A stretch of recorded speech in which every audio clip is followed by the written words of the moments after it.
Құрметті достар, біз Қарқаралыға шығып бара жатырмыз. Тоқтар атамыздың 80 жылдығы бұйыртса YouTube форматты осылай бастап кетіп жатырмыз. YouTube'ға қош келдіңіздер, аңгерлар. Баршаңызға ассалаумалейкум. Қазір Ботақарада тоқтап тұрып, жалғасы досымызға келіп донер жеп алып. Донерлар мощный. Осы жерден донер жейміз, дальше, короче, кеттік. Бірінші операторларды, дронщиктарды бәрін тамақтандырып алу керек. Достар, ең бірінші YouTube каналға тіркеліп отырыңдар, әлі 1000 подписчик, сондықтан осы YouTube'ты дамытайық, ат жарыстың әртүрлі контенттер жасап. Көп созбайық, жүрейік. Шопырымыз Амирлан. Лаула, жүректері жаула, сөйлей бере жаулар, кедергі емес тауларда биік, шыңына жетесін әлі жымиып, лап-лап ет жаның барда, бұлдыр болса да атқан таңдар, қателес көр тұрыс еңбектесең, басы көзіндегі болсын дейсің. Бізді баурайық бері, әрбір сәттің алайық бәрін, күні толғайды тағдыр, енді күе бол. Құрметті достар, Қарқаралыға келдік, біздің блог басталды. Өткенде ғана байғымыз өткен алаңда бүгін Тоқтар атамыздың 80 жасына қаншама киіз үйлер тігілген, іштегі қазір көріністі көрсететін боламыз. Жалпы бүкіл Қарағанды, Қарқаралы, Қазақстанның жан-жағынан бүгін Тоқтар атамыздың осы бір 80 жылдық мерейтойына жиналған халық. Күн болса бүгін қайнап тұр, өте ыстық. Сондықтан керемет бүгінгі тойды тамашалаймыз, каналға тіркеліп қоямыз. Мына жерде природаны бар ғой, прям сөзбен айтып жеткізе алмаймын да. Қазір мына жер күрес болып жатыр. Біраз киіз үй тігіліпте. Бүгін бір арқа елінде үлкен дүбірлі той. Ол біздің қасиетті Қарқаралыда болып жатқаны өте қуантады әрине. Енді қараңыздар, қаншама біздің жерлестеріміздің бүгінгі көңіл күйі күн болса қайнап тұр, бірақ бүкіл адамның көзінен нұр шашып тұр ғой. Ал мына жерде той қалай болып жатыр? Бүйтіп қойыңыздар, видео ғой сразу, видео кетіп жатыр. Той қалай болып жатыр? Жақсы келдіңіздер ме? Ал біз мына алаңға кірдік, Амирлан. Артымызда қазір не? Күрес болып жатыр, мына күрес болып жатыр. 74 килограмм салмаққа дейінгі бас жүлдеге машина и абсолютқа тоже бас жүлдеге автокөлік тігіліп жатыр. Қазақстанның түкпір-түкпірінен небір мемі деген балуандар келіпті. Чемпионат Қазақстана дейсің ғой, бүгін? Чемпионат Қазақстан, жай қалып тұрма деп деймін, астың қасында ше. Енді мына жерде Қарқаралы ауылдар, Қарқаралының маңайындағы барлық ауылдар міне киіз үйлер құрған. Мына жерде міне Нығмет Нұрмақов, Мәди ауылы дейді, Абай ауылы. Енді барлығын енді көрсету мүмкін емес, енді дронмен өздеріңіздің киіз үйлеріңізді тауып аласыздар. Бірақ енді осындай бүгінгі тойда барлық ауылдар сыртта қалмаған, барлық осы жерде келіп киіз үйлерін тігіп, өздерінің қонақтарын күтіп, сондай осындай бір керемет вайп болып жатыр. Бізде бұл шығарылымның аяқ жағында ең бастысы ол бізде ат жарыс, сондықтан ат жарысты жақсылап тамашалайтын боламыз. Ал мына бүгін Тоқтар ағамыздың мерейтойындағы аламан бәйгенің бас жүлдесі Чанган автокөлігі, қазақ күресіне тоже бас жүлдеге автокөлік, осы 5 машина масле дейді ғой, масле дейді ғой. Бүгін енді осы автокөліктердің барлығын жеңімпаздар өз үйлеріне алып қайтады. Кімге бұйыратын көреміз алдағы уақытта. Не бұйырса да біздің Қарағанды қаласына қалсын дейтін ниеттеміз енді. Бүгінгі той жайлы бір-екі өздеріңіздің ыстық лебіздеріңізді білдіріп жүрсеңіздер. Не дейді, бұл той жақсы өтіп жатыр. Алла тағала отанға тыныштық, халыққа амандық болсын. Осылай аман болайық. Тоқтар ағамыздың тойы қайырлы болсын, жақсылық болсын. Сол енді деймін. Жасыңыз нешеде? 67-те. 67-те, күннің ыстығына қарамай бүгін бүкіл халықпен бірге жүрміз дейсіздер ғой? Бәріміз, Ағатай, жақсы рахмет. Өзіңіздің бір-екі лебізіңіз, бір Тоқтар атамызға деген, бүгінгі тойға деген. Енді мынау енді жақсылық заман ғой, енді баяғыдағыдай емес, қазір барлығы да керемет күнде той десе де болады. Осылай ауылымызда той бола берсін, өркендей берсін, халқымыз аман болсын, жұртымыз тыныш болып, тек қана тойда келсек, басымыз аман болсын. Өздеріңіз осы Қарқаралыдансыздар ма или ауылдансыздар? Қаратауданбыз. Қаратаудансыздар ма? Сен танымайды. Қырғызылдықтықым мен, теректі. Қырғызылдықсыздар ма? Жәнібек емессіздер ма? Сол ағатайлар, жақсылап тойда қайтыңыздар бұйыртса. Ел жұрттарыңызға сәлем айтыңыздар. Нығмет Нұрмақов ауылы, Қаратау ауылының Дастан Мұраттың. Мен өзім айтам да, Айдосқа ше, өзі бастал кімді көрінгенін бәрін айтып отыр, басталдікі. Мен айтам, басталда өзі 10-ақ үй, бірақ сонша адам шыққан ба осы басталдан деп ше. Адам көп қой. Ағатай, сіз тұрыңыз. Біз Қарағайлыдан кеп тұрмыз. Менің атам келді, қайын сіңілім, мен немерем бар. Кесеңізші. Бүгінгі осы той туралы айта кетсеңіз, қалай өтіп жатыр? Осы тойға келдік, бұл Тоқтар Абубакиров деген бізге бөтен емес, біздің жерлесіміз, Тоқтар ауылының азаматы. Туған жері 1 май, тұрған енді жұмыс істеген жері бұл Тоқтар ауылы. Қазір Тоқтар ауылы бар бізде, Восток дейді бұрын. Сол, осы бүгінгі той туралы айта кетсеңіз, қандай деңгейде өтіп жатыр, қалай болып жатыр? Ұнап жатыр ма сіздерге? Бүгінгі той енді тамаша өтіп жатыр, өте тамаша өтіп жатыр.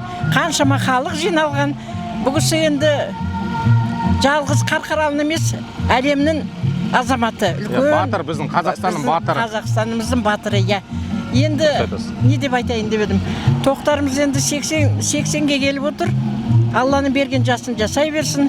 Әмин. Осы тойларыңыз құтты болсын барлықтарыңыздың. Сіздер жассыздар ғой, сіздерге жасын берсін о кісінің. Әмин. Ал енді не деп айтуға болады тағы да? Тамаша. Көңіліңізден шықты ма? Шықты. Ана жерден тамаша концерт жүріп жатыр. Егінді бұлақ, Қарқаралы, сосын тағы бақытты жерлері ауылдары айтып жатыр. Біздің халық не оны бүйтіп тамашалау білмейді. Не болмаса басқалай несін білмейді. Негатив айтпаймыз. Негатив айтпаймыз, тек позитив. Позитив, да? Позитив өте жақсы. Масштабный, большой праздник. Мен өзім орысша өскем, орыс тілі маманымын. Кішкене енді шорқақтау сөйлеп тұрған шығармын.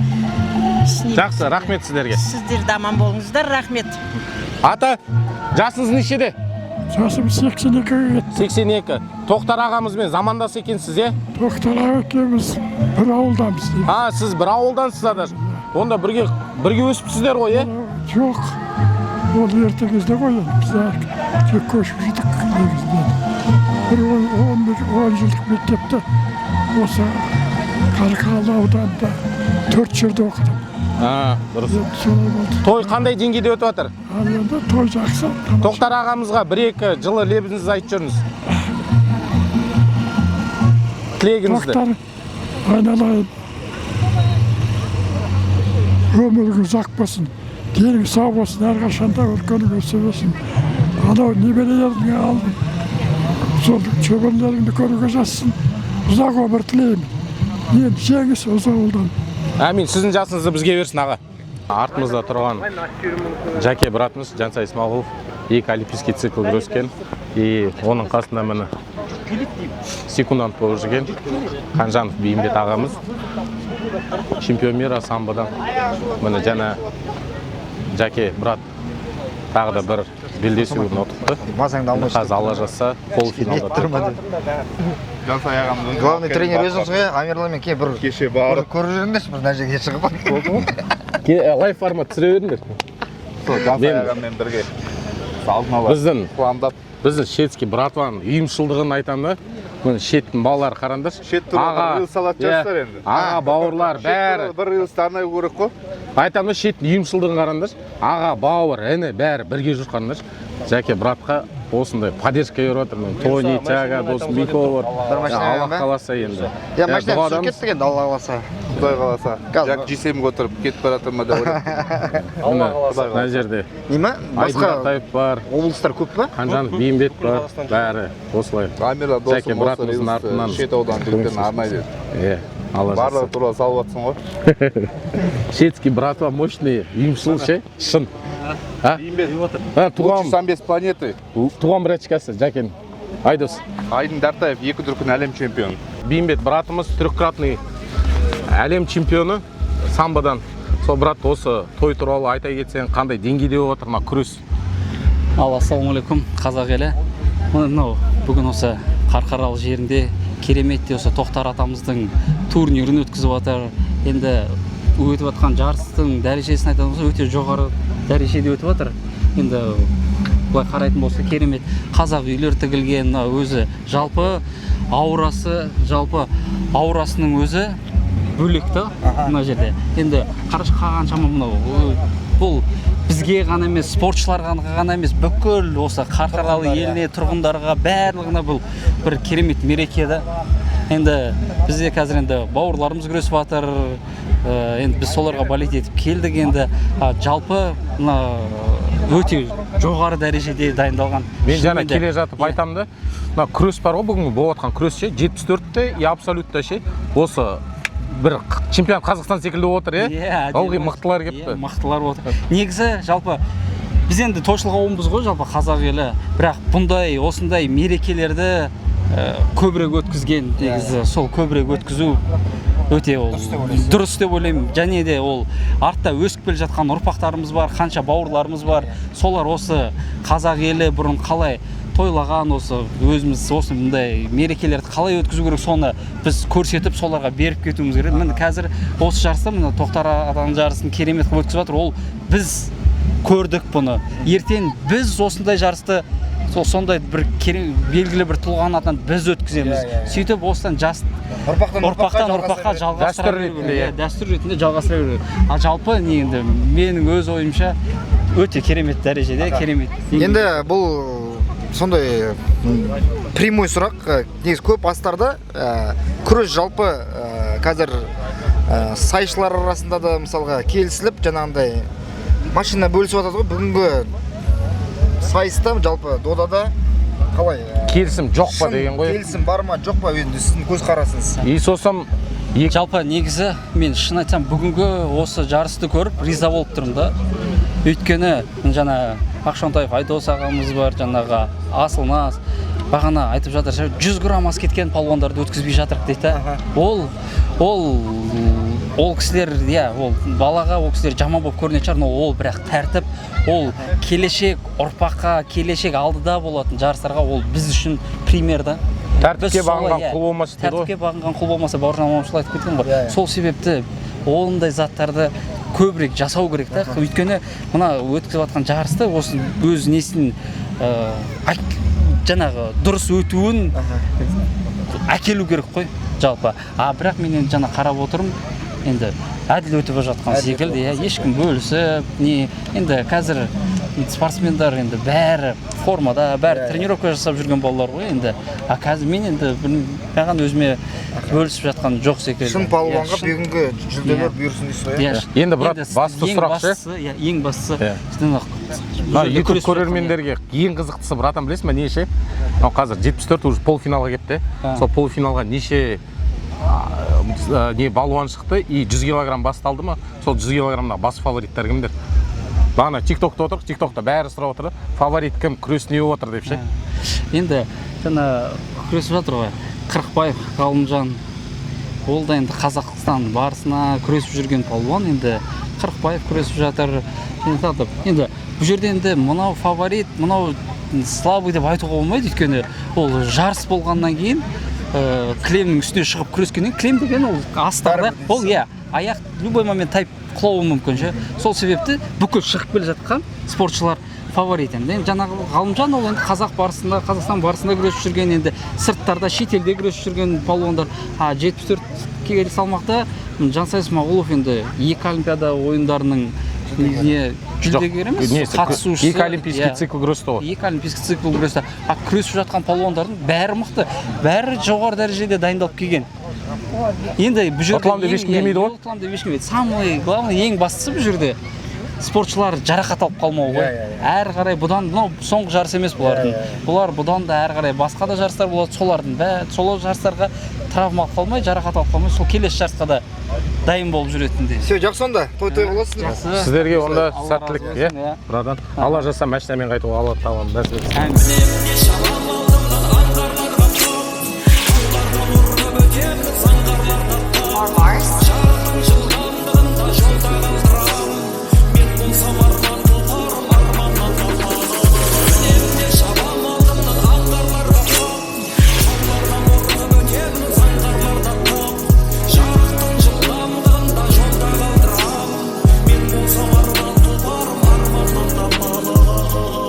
Mars.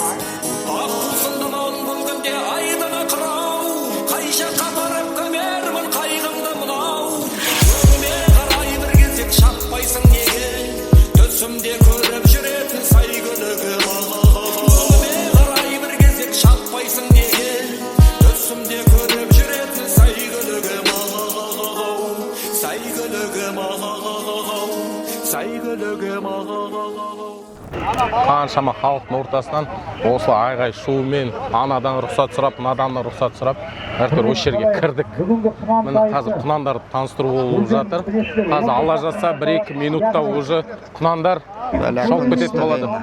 Айдос міне стримда прямой эфир жүргізіп отыр. Иә, бүгін енді Прямойдың өзіне уже 500 адамдай кіріпті. Сондықтан бәйгені жақсылап тамашалайық. Каналға тіркеліп отырыңыздар, ең бастысы. Поддержка жасап отырыңыздар. Бәйгені жақсылап түсіреміз ғой қазір, Алла қаласа. Көрермендер, Тоқтар атамыздың 80 жылдық Құнан бәйгесін шамал уақыттан кейін уже бастаймыз. Барша сәйгүліктерге сәттілік. Бүкіл міне арқа жұрты, міне біздің арқамызда тұр, осы бір дүбірлі доданың көзайымы болып, барлығының күннің ыстығына қарамастан жиналып отыр. Сондықтан тамашалаймыз бәйгені. Енді той құтты болсын.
Ал мына 9 номерлі осы жақында Қырғызстан тұтқан болатын. Бүгінде осы біздің қасиетті Қарқаралыда автокөлік өтті. Жаңа енді бар ғой, қаншама құнанның арасынан меніңше, ол кімнің құнаны қай жақтан бәйге алған білмеймін. Бірақ бар ғой, стримдегі адамдар куә ғой. Бірінші көріп өтіп баратқан айтқан, 9 қазір жүлделі болады деген ше. Міне ат таниды екен, оказывается ше. Бірінші келді. Құтты болсын. Бір аяқ алысы, бір сондай ше, бір сондай болып көрініс болды ше, маған ше. Жұлдызы көрініп тұр ше. Ал жаңағы құнанды отқан осы шабандозымыз болатын, міне 9 номерлі. Бүгіндікке автокөлік өтіп тұр. Аты жөнді айта кетсең, қай жақтан келдің? Аты жөнім Өмеки Санжар. Қай жақтан келдің? Ұзынағаш Алматы облысынан келдім. Мынау жаңа ұзын құлақтардан естіп жатырық, осы сіздердің алдында Қырғызстанда отып келді дейді. Бірінші орын алған бала ғой осы. Бірінші орын алған осы бала, Иә. Биылдыққа осы сіздердің, келсеңізші аға мына жерге. Биылдыққа осы аға сіздердің нешінші бәйгелеріңіз отып жатқандарыңыз? 4-5. Бірінші автокөлік пе? Биылға жоқ. Үшінші. Вообще бүгінгі бәйге туралы не айта кетесің? Круг қалай? Круг деген жақсы екен. Жеңілді. Жана біз өзіміз енді осы жерде Инстаграм мен Ютубқа түсіріп отырық, прямой эфирға да түсіріп отырық. Сол алдына қарай арғып 35-ші номерлі ғой деймін вроде, сол алдыға қарай арғып шыққантын. Сол кезде вообще эмоцияң қалай болды? Жетіп үлгерем деп ойладың ба? Сосын мына жерде 500-када кешқандағы сол жаттарды айта кетсең, қандай да бір тактика қолдандың ба? Тактика ұстап отырып, 300 метр қалғанда айдадым. Дұрыс. Енді мынау басты сұрақ, қазір көрермендердің көбісіне қызық болар. Осы жылдыққа осы құнанның бірінші автокөлігі ме? Бірінші автокөлік. Қырғызстанда 2 болған. Осы жақта бірінші орын алып жатыр. Жақсы аға, көліктеріңіз құтты болсын. Осымен енді алла жазса тоқтамаңыздар, бәйгелі болыңыздар. Аламанға да бірдеңке алып келдіңіздер ме? Аламан топ. Аламан топ. Құрметті достар, келесі біздер топ бәйгені қазір тамашалаймыз, алла қаласа. Қалай, видеоларымыз ұнап жатыр ма? Міне, барлық сәйгүліктерді жинадық. Қазір топ бәйгеде бүгін автокөлік. Сондықтан тамашалаңыздар, рахаттанып отырып көріңіздер. YouTube каналды осылай жүргізіп жатқан жайымыз бар. Мына Қарқаралы арқаның бір көрермендерін көрсетіп қояқшы бір. Қараңыздар, барлық адамдар осы жерде бүгін. Қазір Айдос Ақшонтаев Айдос ағамыздан бір-екі интервью алып жүрейік. Давайте, бүгін Тоқтар атамыздың тойындамыз. Керемет болып жатыр. Өзіңіздің бір-екі лебізіңіз. Той құтты болсын, Тоқтар атамыздың тойы. Жасы ұзақ болсын. Енді керемет той болып жатыр. Енді шын жүйрікке бұйырсын автокөлік. Енді топ бәйгі қазір. Одан аламан бәйгі. Құнан қалай болды?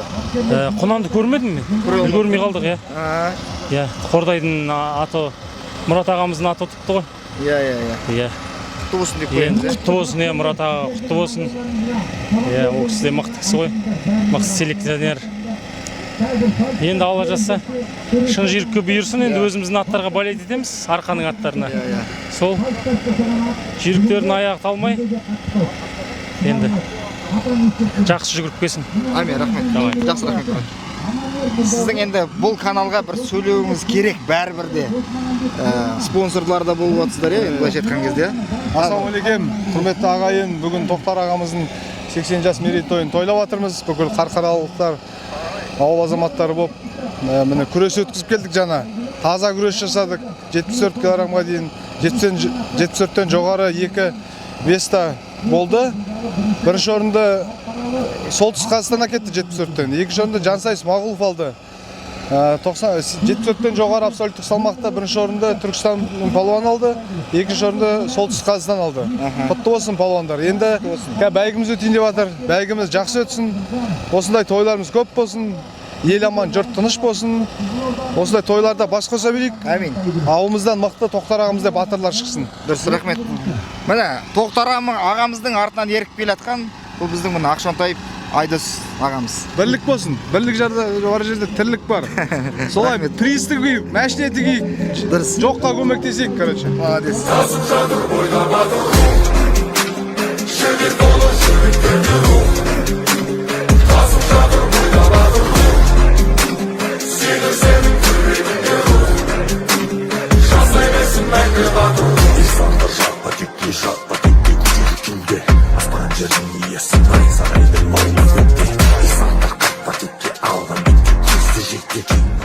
Достар, міне топ бәйгенің екінші айналымға жіберіп жатырмыз.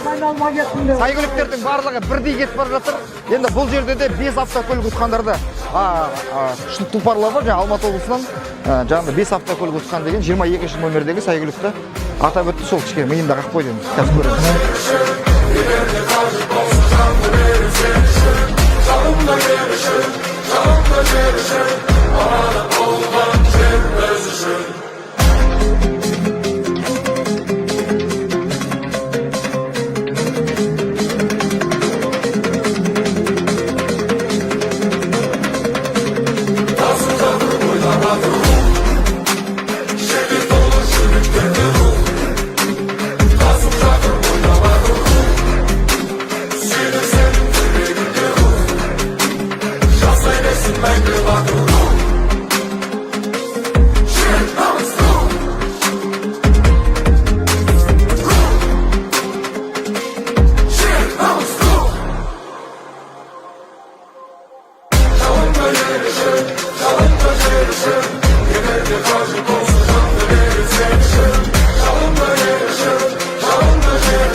Ұзынағаштың жігіттері Тоқтар атамыздың 80 жылдығынан құнан бәйгін тұтты, міне топ бәйгін тұтты. Қазір енді алда аламан бәйгін тамашалаймыз. Өте тартысты бәйгі болып жатыр. Керемет.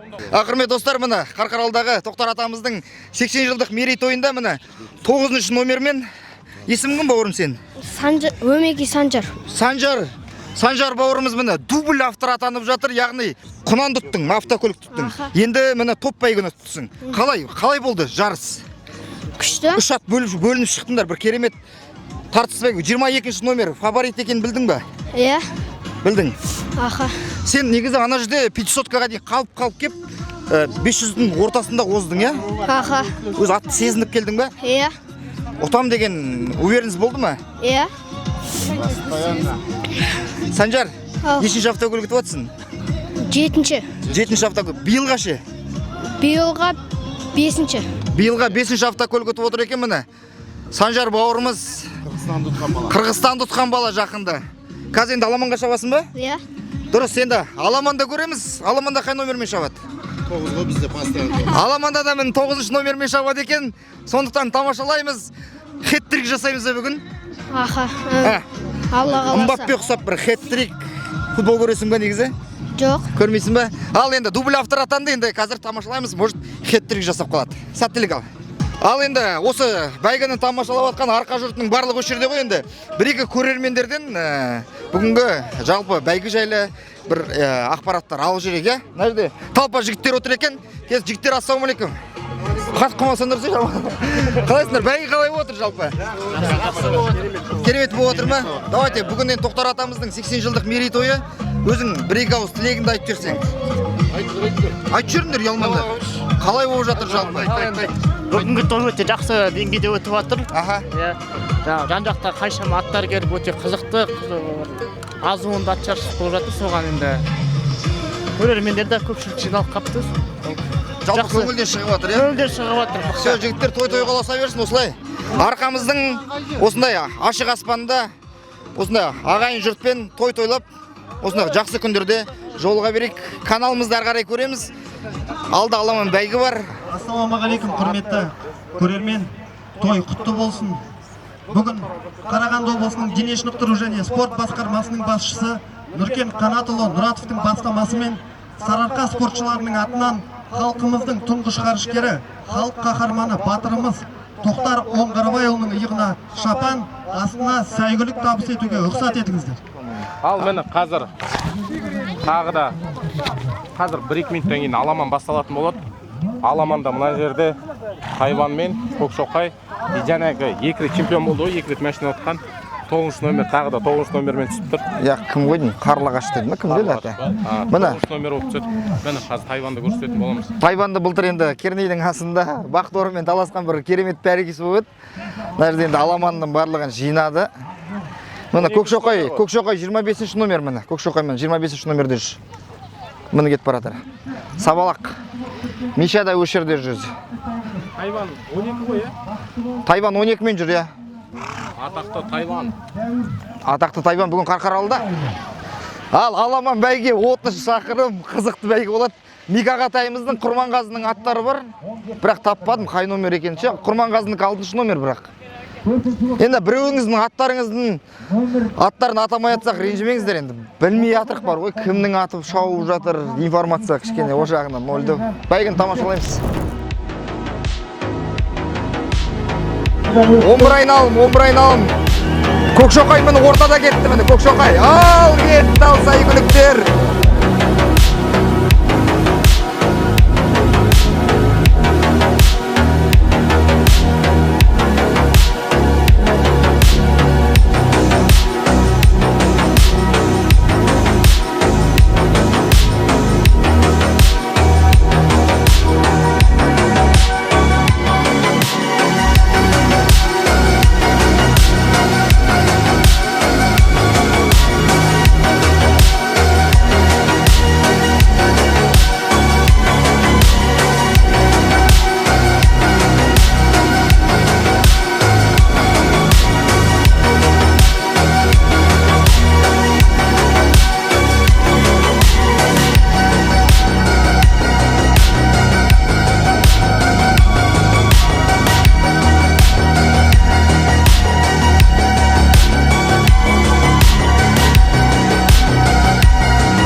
Құрметті көрермендер, оқырмандар, ақырғы кругта топ басын бастап келе жатқан 8-ші номер мен 33-ші номер, жаңағы 9-ші номердағы Агата құлап қалды дейді. Көкшоқайды жарыс барысынан шығарып алды, Тайванды жарыс барысынан шығарып алды. Міне, мына жерде міне Топты бастап бір 10 шақты ат кетіп бара жатыр. Міне, ақырғы соңғы айналым кетті міне. 12, 13, 33 номер. Топ басын бастап кетті міне.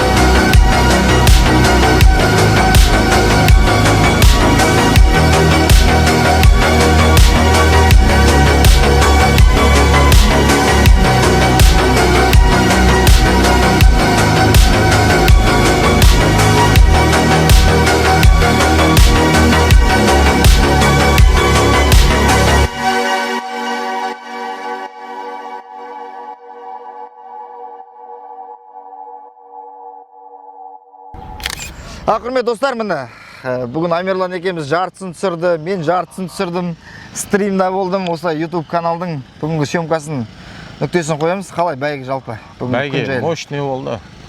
Мощный болды. Эмоция жақсы берді. Особенно ана 9 номердағы Шабандоз бар ғой. Красавчик бауырым, осы видеоны көріп отырсам бар ғой, молодец. Енді барынша қолдан келгенше стримді да YouTube-қа да видеоны түсірдік. Сондықтан еңбекті бағалап қойыңыздар. Мына жерде YouTube-қа пыңқ деп подписка жасап қойыңыздар. TikTok-қа подписка жасап қойыңыздар, Instagram-ға подписка жасап қойыңыздар. Осындай алдағы үлкен бәйгелерді кездескенше сіздерден қолдау күтеміз. Мен халықтың бәрі қайтып бара жатыр. Қазір бізде де машина отырып қайтатын боламыз.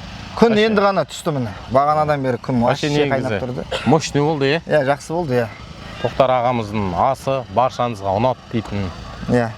Деп ойлаймын енді. Бізге өте прям андай эмоция жақсы берді енді. Енді шығарылымның қай жері сіздердің көңілдеріңізден шықты, ұнамаған жерлерін тоже жазып отырыңыздар. Өйткенде біз келесі жолы ондай қателіктерді жібермеу үшін комментарийға жазып қойыңыздар. Барынша енді TikTok, Instagram, қазір әлеуметтік желіде не бар? Соның бәріне салуға тырыстық осы. Иә. Сол келесі енді қай аста кездесеміз? Білмеймін, енді бір аста жағы жолыққанша.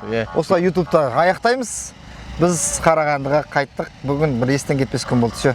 Жақсылап атқарып шықтық деп ойлаймын. Мощный болды. Бірақ бар ғой, неден нелер келіп отыр. Стримді өтсем, WhatsApp-қа сообщениелер келіп отыр. Сен туралы айтып жатыр, сен туралы айтып жатыр дейді. Соны әлі ашқан жоқпын. Не деп айтып отыр? Білмеймін не айтып отқан. Біреу жаман айтып отыр ма, жақсы айтып отыр ма. Енді вроде стримда жаңағыдай бет алды ешкімнің ала жібін аттап, бет алды сөз айтпаған шығармыз енді. Енді өзіміз ойлағам мен негізі.